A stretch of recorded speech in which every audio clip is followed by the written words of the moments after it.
semuanya, selamat datang di channel YouTube Sugeng Sungkono. Kali ini kita akan membahas mengenai kedokteran lagi loh.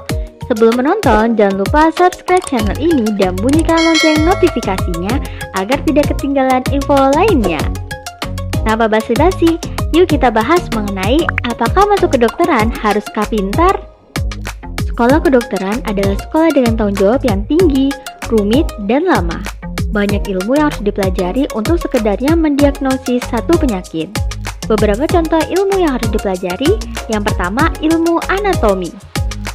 Pada tahap ini, seorang mahasiswa wajib menghafal bagian-bagian tubuh manusia, mulai dari yang besar seperti otak, paru, jantung, usus, ginjal, kaki, dan tangan, hingga yang sangat kecil seperti serabut saraf, arteri, dan vena yang jumlahnya ribuan. Ilmu ini wajib selesai dipelajari dalam waktu yang cukup singkat, yaitu 6 bulan atau 1 semester. Yang kedua adalah ilmu fisiologi. Setelah mengetahui organ-organ tubuh, maka selanjutnya belajar apa fungsi organ tubuh tersebut. Di sini, mahasiswa kedokteran mempelajari bagaimana manusia bernafas, mencerna makanan, berkemih, buang air besar, melihat, mendengar, membau, berpikir, reproduksi, dan lain-lain. Setiap proses dalam tubuh manusia memiliki mekanisme yang saling berkaitan. Ilmu ini sangat menyenangkan untuk dipelajari karena berkaitan dengan kehidupan kita sehari-hari. Tentunya butuh serius belajar dan kemampuan memahami yang cukup baik untuk dapat menguasai ilmu fisiologi. Yang ketiga, ilmu biokimia.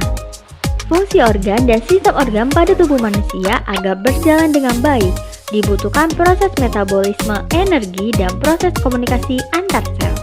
Biokimia mempelajari itu, siklus kenyang lapar, enzim untuk mencerna makanan, vitamin, sel darah, hormon untuk siklus haid, dan hormon untuk pertumbuhan. Yang keempat, ilmu farmakologi, yaitu ilmu obat-obatan. Sakit kepala, minum paracetamol.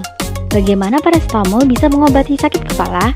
Hal ini dipelajari dalam ilmu ini. Proses terapi paracetamol mulai dari pembuatan, pemilihan bahan, cara pemberian, interaksi dengan obat lain, serta pembuangan dijelaskan dengan detail pada ilmu ini. Dan ini bukan hanya paracetamol, terdapat ribuan obat yang harus dipelajari dalam ilmu ini. Yang kelima, ilmu klinik, gejala dan tanda penyakit. Seorang pasien mengeluh pusing dan dokter perlu mencerna dan menentukan apa yang dimaksud pusing menurut pasien. Apakah pusing itu nyeri kepala seperti pada umumnya? Apakah pusing ini merasa berputar seperti vertigo?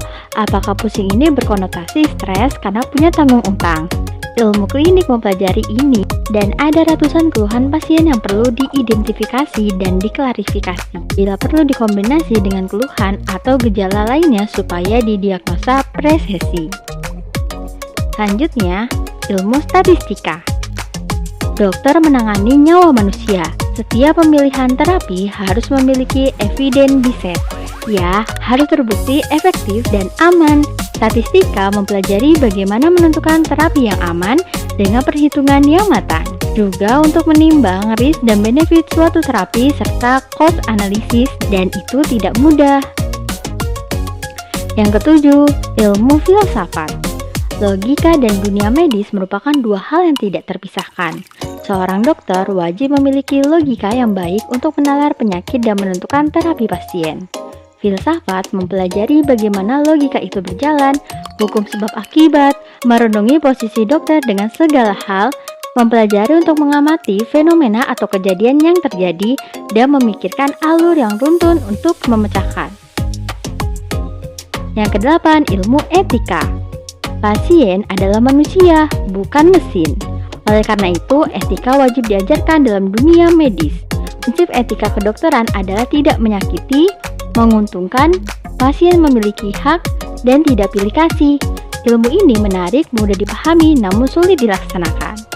Yang terakhir, ilmu dasar. Ilmu dasar seperti matematika, bahasa Inggris, komputer, diperlukan dalam kuliah, tugas, dan penelitian. Jadi tidak akan lepas dengan ilmu-ilmu dasar. Gimana pejuang kedokteran? Dan siapa aja nih yang masuk kedokteran? Dan siapa aja nih yang mau masuk kedokteran? Yuk tuliskan di komentar ya.